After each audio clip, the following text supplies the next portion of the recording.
ਸਵਾਗਤ ਹੈ ਜੀ ਤੁਹਾਡਾ ਆਪਣੇ ਚੈਨਲ ਡਜ ਲਰਨਿੰਗ ਪੁਆਇੰਟ 'ਤੇ ਹੀ। ਅੱਜ ਦੀ ਵੀਡੀਓ ਦੇ ਵਿੱਚ ਆਪਾਂ ਸੀਟੈਟ ਅਗਸਤ 2023 ਪ੍ਰੀਵੀਅਸ ਈਅਰ ਪੇਪਰ ਦੇ ਵਿੱਚੋਂ ਹੀ CDP ਦਾ पाठ ਕਰਨ जा रहे हैं जी। शुरू करते हैं जी। क्वेश्चन नंबर 1, निम्नलिखित में से कौन सा प्रश्न बच्चों के समालोचनात्मक व रचनात्मक चिंतन को बढ़ावा देता है? राइट आंसर है जी इनका ऑप्शन नंबर 1, पानी के बचाव के लिए सबसे अच्छा तरीका कौन सा हो सकता है और क्यों? आगे जाने हैं। क्वेश्चन नंबर 2, समालोचनात्मक चिंतन में प्रमाण की क्या भूमिका होती है? राइट आंसर है जी इनका ऑप्शन नंबर 1, प्रमाण का तार्किक और सुनियोजित रूप से मूल्यांकन किया जाना चाहिए। आगे जाने हैं। क्वेश्चन नंबर 3 थे, समावेशी शिक्षा में क्या शामिल है? राइट आंसर है जी इनका ऑप्शन नंबर 4, व्यक्तिगत अंतरों की पहचान के परिणाम स्वरूप पाठ्यचर्या में लचीलापन। आगे चलते हैं। क्वेश्चन नंबर 4, निम्नलिखित कथनों को पढ़िए तथा सही विकल्प का चयन कीजिए। अभिकथन ए, बच्चों में संज्ञानात्मक विकास पर भाषा के प्रभाव पर जीन पियाजे और लय वाइगोत्स्की के दृष्टिकोण में भिन्नता है। कारण, खोज अधिगम में शिक्षक अवसर प्रदान करता है और विद्यार्थी स्वयं जानकारी प्राप्त करने के लिए उन्मुख होते हैं। राइट आंसर है जी इनका ऑप्शन नंबर 2, ए और आर दोनों सही हैं परंतु आर ए की सही व्याख्या नहीं है। अगे चलते हैं जी। क्वेश्चन नंबर 5 थी, निम्नलिखित में से कौन सा समूह उन विशिष्टताओं का सही ढंग से उल्लेख करता है जो प्रभावशाली विद्यार्थियों और कक्षा में अन्य विद्यार्थियों के बीच आमतौर पर भिन्न होते हैं? ऑप्शन ए, समझ की अग्रवर्ती गहनता, बी, खोजने की तेज गति, सी, समझ के लिए दूसरों पर अधिक निर्भरता, डी, शरीरी विकास की तेज गति। सही विकल्प का चयन कीजिए। राइट आंसर है जी इनका ऑप्शन नंबर 4, ए और बी, समझ की अग्रवर्ती गहनता और बी है जी सीखने की तेज गति। क्वेश्चन नंबर 6 कर दें आगे, श्रवणबद्धिता के संदर्भ में निम्नलिखित में से कौन सा कथन सही है? राइट आंसर है जी इनका 6वें दाई ऑप्शन 1, श्रवणबद्धिता बच्चे के प्रभावी ढंग से संवाद करने की क्षमता को प्रभावित कर सकती है। आगे कर दें क्वेश्चन नंबर 7, समावेशन के संदर्भ में पाठ्यचर्या सीखने की अपेक्षाएं डैश में समान है जबकि डैश में वे भिन्न हैं। राइट आंसर है जी इनका ऑप्शन नंबर 4, समायोजन संशोधन। आगे कर दें क्वेश्चन नंबर 8, रचनावादी सिद्धांतकारों के अनुसार निम्नलिखित में से कौन सा कथन सही नहीं होगा? राइट आंसर है जी इनका 3 नंबर, प्रभावी अधिगम सुनिश्चित करने के लिए शिक्षार्थी को बाहरी रूप से औरित की आवश्यकता है। आगे कर दें क्वेश्चन नंबर 9, निम्नलिखित में से कौन सा आंतरिक अभिप्रेरणा का उदाहरण है? राइट आंसर है जी इनका ऑप्शन नंबर 2, व्यक्तिगत आनंद के लिए एक वाद्य यंत्र बजाना।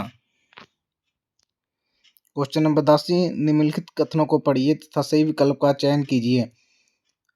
अभिकथन ए, शिक्षकों को विद्यार्थियों में विशेष जातीय समूहों के बारे में रूढ़िवादिता को तोड़ने के लिए कड़ी मेहनत करनी चाहिए। कारण, शिक्षा का एक प्रमुख उद्देश्य विद्यार्थियों को समालोचनात्मक आत्मचिंतन के लिए प्रोत्साहित करता है। राइट आंसर है जी इनका ऑप्शन नंबर 4, ए और आर दोनों सही हैं तथा आर ए की सही व्याख्या है।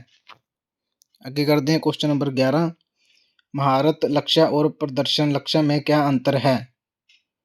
इनका राइट आंसर है जी ऑप्शन 2, महारत लक्ष्य अपने कौशल और कार्य की समझ में सुधार करने पर केंद्रित होते हैं जबकि प्रदर्शन लक्ष्य उच्च ग्रेड प्राप्त करने या बाहरी पुरस्कार प्राप्त करने पर केंद्रित होते हैं।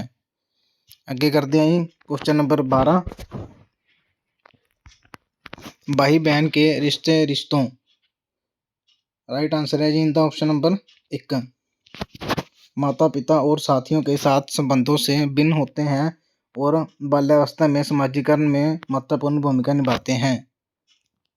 क्वेश्चन नंबर 13 निम्नलिखित कथनों को पढ़िए तथा सही विकल्प का चयन कीजिए। बच्चों के बीच विकासात्मक दरों में काफ़ी भिन्नताएं मौजूद होती हैं। कारण विकासात्मक अंतर आनुवंशिक और अनुभवात्मक विविधताओं की जटिल क्रिया का एक अनिवार्य परिणाम है। राइट आंसर है जी इन द ऑप्शन नंबर 4। ए और आर दोनों सही हैं तथा आर ए की सही व्याख्या है। आगे कर दें क्वेश्चन नंबर 14 निम्नलिखित कथन में विकास के किस सिद्धांत को दर्शाया गया है। जो बच्चे अपने शुरुआती वर्षों में भाषा सीखने के लिए अनुकूल वातावरण से वंचित रहते हैं उन्हें बाद के जीवन में भाषा चुनने में थोड़ी कठिनाई होती है। राइट आंसर है जी इन द ऑप्शन नंबर 4। भाषा के विकास का एक संवेदनशील काल है। आगे करते हैं क्वेश्चन नंबर 15 वह विद्यार्थी जो पठन वैकल्य से जूझ रहे हैं को पढ़ाना सिखाया जा सकता है। राइट आंसर है जी द ऑप्शन नंबर 4। प्रणालीगत ध्वन्यात्मक प्रशिक्षण के माध्यम से। आगे करते हैं क्वेश्चन नंबर 16 बोध आधारित शिक्षण का अंतर्निहित सिद्धांत यह विश्वास है कि। राइट आंसर है जी इन द 16 ऑप्शन नंबर 10।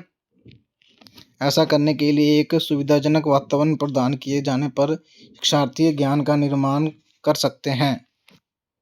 आगे करते हैं क्वेश्चन नंबर 17 जटिल समस्याओं से जूझ रहे अमन के समस्या समाधान कौशल विकसित करने में एक शिक्षक किस प्रकार मदद कर सकता है।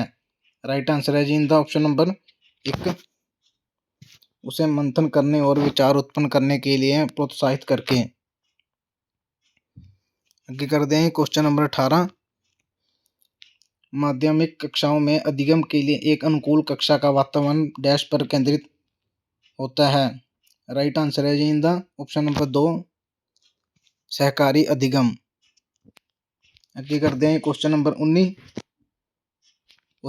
है गई वाइगोत्स्की की मानना था कि विकास।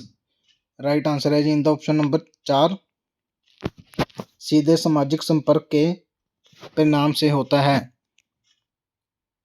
आगे कर दें क्वेश्चन नंबर 20 प्याजे के अनुसार गुणात्मक रूप से 4 विभिन्न अवस्थाएं। राइट आंसर है जी इन द ऑप्शन नंबर 4 बच्चों के विकास के सार्वभौमिक पैटर्नों का प्रतिनिधित्व करती है। आगे क्वेश्चन नंबर 21 निम्नलिखित में से कौन सी प्याजे के संज्ञानात्मक विकास के सिद्धांत की सीमा है। राइट आंसर है जी इन द ऑप्शन नंबर 4 वह संज्ञानात्मक विकास पर संस्कृति और सामाजिक कारकों के प्रभाव को ध्यान में नहीं रखता है। आगे कर दें क्वेश्चन नंबर 22 निम्नलिखित कथनों को पढ़िए तथा सही विकल्प का चयन कीजिए। प्रत्येक वर्ष लता जो कि कक्षा 7th की शिक्षिका है उनके क्षेत्रों में करियर पर चर्चा करने के लिए एक महिला गणित प्रोफेसर और एक पुरुष नर्स को अपनी कक्षा में आमंत्रित करती हैं। कारण लैगिंग मतलब कि जेंडर अंतर जन्मजात है और समाज के माध्यम से अधिग्रहित नहीं है। राइट आंसर है जी इन द ऑप्शन नंबर 1 ए सही है परंतु आर गलत है। आगे चलते हैं क्वेश्चन नंबर 23 एक प्रगतिशील कक्षा में विद्यार्थी। राइट आंसर है जी in the option number 10 option number 10 क्या है जी बी सी और डी। बी ते शिक्षक से प्रश्न पूछते हैं सी है जी एक दूसरे से प्रश्न पूछते हैं डी स्वयं से प्रश्न पूछते हैं। आगे चलते हैं क्वेश्चन नंबर 24 पुलिंग या स्त्रीलिंग होने से जुड़ी अपेक्षाओं को डैश कहा जाता है और इन्हें डैश सीखा जाता है। राइट आंसर है जी in the option number 1 gender भूमिकाएं बाल्यावस्था की सभी अवस्थाओं से लेकर वयस्कता में भी। आगे करते हैं क्वेश्चन नंबर 25 बुद्धि के संदर्भ में निम्नलिखित में से कौन सा दृष्टिकोण शिक्षार्थियों के बीच विविधता के सम्मानपूर्ण विचार का समर्थन करता है। राइट आंसर है इन द ऑप्शन नंबर 4 बुद्धि बहुआयामी है और समय के साथ बदल सकती है।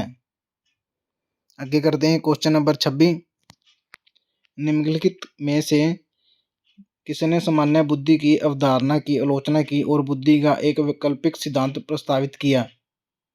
राइट आंसर है जी इनका ऑप्शन नंबर 2 हावर्ड गार्डनर ने। आगे करते हैं क्वेश्चन नंबर 27। लॉरेंस कोलबर्ग के सिद्धांत की आलोचना कैरल गिलिन द्वारा। राइट आंसर है जी इनका ऑप्शन नंबर 1 नैतिक तर्क में लैंगिक विभिन्नताओं की उपेक्षा के लिए की गई है।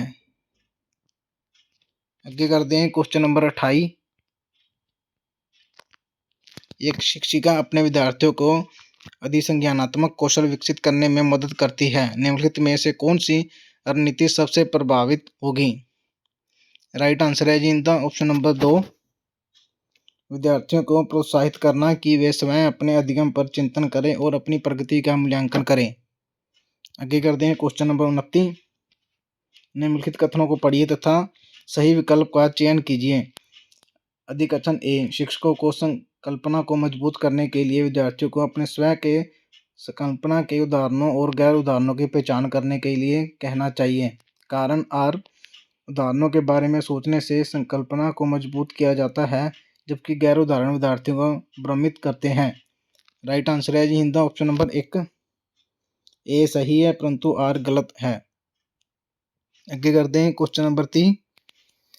अधिगम के सामान्य सिद्धांत बताते हैं कि विद्यार्थी बेहतर रूप से सीखते हैं यदि शिक्षक। राइट आंसर है जी इनका ऑप्शन नंबर 3 पहले अवधारणा का संपूर्ण रूप से परिचय दें और फिर उसकी बारीकियों पर आएँ। जेकर ਤੁਹਾਨੂੰ ਵੀਡੀਓ ਚੰਗੀ ਲੱਗੀ ਹੋਵੇ ਤਾਂ ਜੀ ਵੀਡੀਓ ਨੂੰ ਵੱਧ ਤੋਂ ਵੱਧ ਲਾਈਕ ਤੇ ਸ਼ੇਅਰ ਕਰਿਆ ਜੀ। ਇਸ ਤਰ੍ਹਾਂ ਦੇ ਹੋਰ ਵੀਡੀਓਜ਼ ਦੇਖਣ ਦੇ ਲਈ ਸਾਡੇ ਚੈਨਲ ਨੂੰ ਸਬਸਕ੍ਰਾਈਬ ਜ਼ਰੂਰ ਕਰਿਆ ਜੀ। Thank you.